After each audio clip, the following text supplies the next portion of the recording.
This CGI cost $500 million to make, and it would take your PC over 17,000 years to render. I'll be showing you why this $100 million CGI model set hundreds of computers on fire, how this $1 million indie film defeated movies with 50 times the budget, and so much more, all starting with this $1 cube in Blender, the base of everything you've seen so far. When you first open Blender, it's the first thing you see, and almost every CGI scene you see in movies starts with this cube. Because when you combine these simple geometric shapes together, you can create literally anything, just like this simple house I made. But the question is, how far can you push Blender?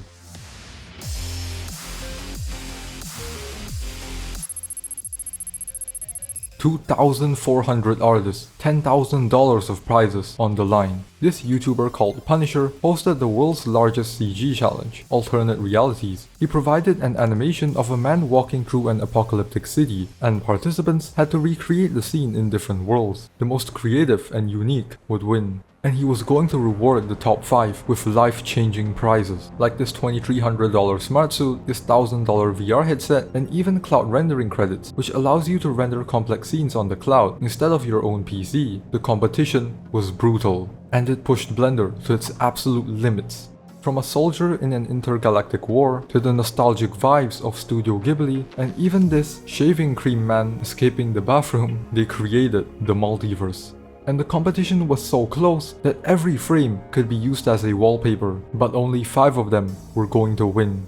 Steven, Clay, Julian, Stefan, and Pearson. They came out on top, and 2 of them even used Blender. However, these 3D artists only competed for a few $1,000s. What if they had to face a mega corporation with over 230,000 employees? Well, a team of just 20 people managed to defeat Disney. Okay, and the Oscar goes to... Flow is an animated indie film about a cat trying to survive in a flooded world. And with just a $4 million budget, Dreamworld Studios managed to defeat Disney films like Moana 2 and Inside Out 2 at the Golden Globe Awards. Keep in mind, the average budget of a Disney film is $200 million, and here's how they did it. Despite how popular Blender is in the freelancing and casual community, no one really uses it professionally. This is because most universities train 3D artists in Autodesk Maya or Houdini, and these softwares are really expensive, unlike Blender, which is free. Autodesk Maya costs over $1,500 a year, while Houdini costs over $5,000 a year, and this is per employee. For large studios like Disney, Pixar, and DreamWorks, that's millions of dollars a year. Not to mention that some studios like Disney even created their own custom software, which costs even more. But the director of Dreamworld Studios, Gins Zilbalodis, ditched the industry standard and used the same Blender you and I use. This allowed him to save millions of dollars, but their success is far more strategic than that. In Blender, there are 2 types of render engines, Eevee and Cycles. For reference, rendering the scene in Blender took me only 6 seconds in Eevee, but 1 minute and 14 seconds in Cycles. Remember the cloud rendering credits earlier? Well, those are really expensive, with some being up to $52 an hour. And rendering entire movies in Cycles on your own PC? Yeah, that's impossible. But Dreamworld Studios rendered the film in Eevee, which is far more efficient. However, this makes the movie look worse visually. And here's how Dreamworld Studios fixed the issue. They just embraced it. Gins Zilbalodis and his team framed the film's flaws as this video game cutscene aesthetic, making it their selling point. Finally, the film has no dialogue at all, eliminating the need for voice actors. They relied on the rule, show, don't tell, to capture viewers' hearts and win over 40 awards, including the Academy Award for Best Animated Feature at the '97 Oscars. And all of this started with a $1 cube. However, despite creating an award-winning film, Blender has its limits. There is a CGI model so complex it would literally crash the software, and it set hundreds of computers on fire. Where are the limits of CGI? Well, Michael Bay was determined to find out. When Transformers first released in 2007, it revolutionized the CGI world.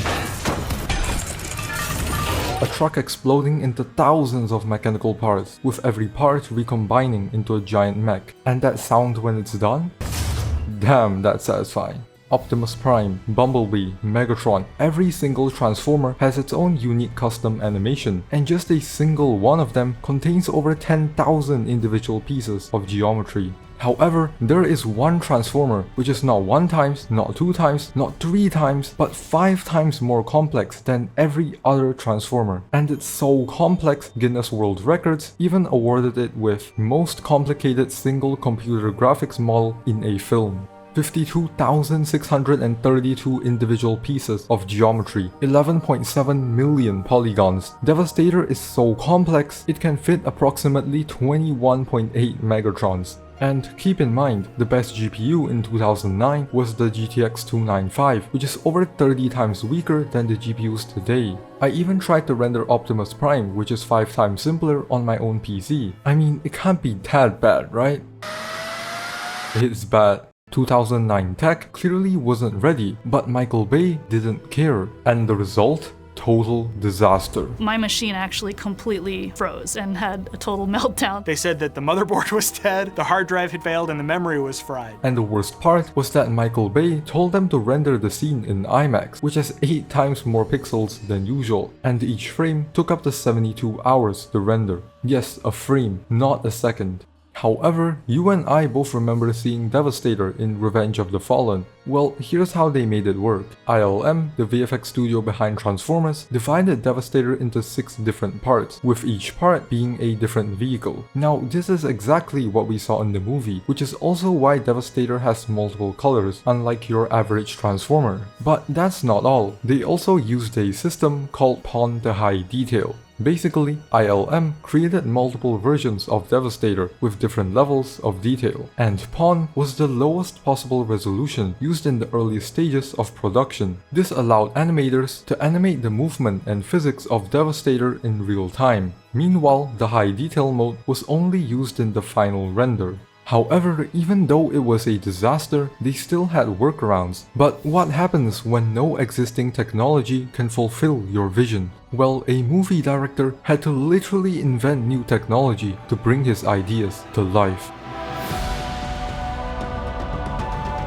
The first Avatar movie was released in 2009, but in 1976, James Cameron had already been thinking about Avatar, and he drew this painting when he was just 22. Keep in mind, James Cameron was 55 when Avatar first released. When he was just a kid, James Cameron had a dream of a world filled with bioluminescent forests, rivers of light, as well as fiber optic-like trees, and he wanted to recreate it no matter what. In the mid-1990s, James had already written a 114-page script for Avatar, or Project 880 at the time, but reality hit him. His own VFX studio, Digital Domain, told him that it was impossible. Early CGI worked for hard surfaces like the liquid metal in Terminator 2, but struggled with the complexity of a bioluminescent rainforest. And worst of all, the aliens he envisioned couldn't even be done. Motion capture at the time could only track basic body movements, which meant that subtle eye movements and muscle twitches were impossible. This made the Na'vi look like puppets, but he was determined to succeed.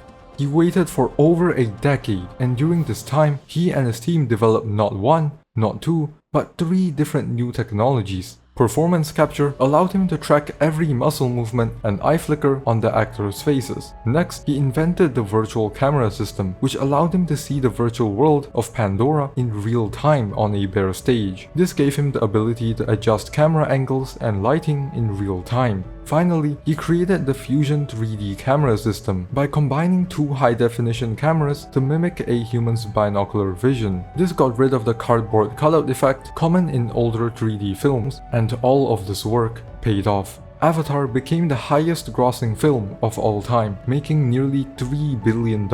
But this wasn't enough for James Cameron. He wanted to make a sequel.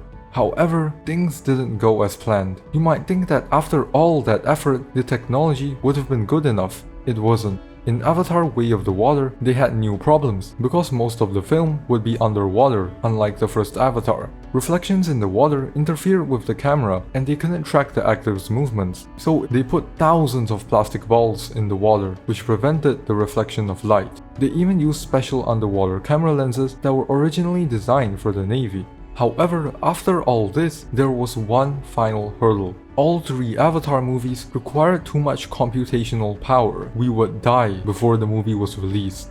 According to Weta Effects, it would take 140,000 years to render Avatar, Fire and Ash on a single processor. Now, a single processor here refers to a single core, so if your PC has a Ryzen 7 with 8 cores like mine, it would take 17,500 years to render.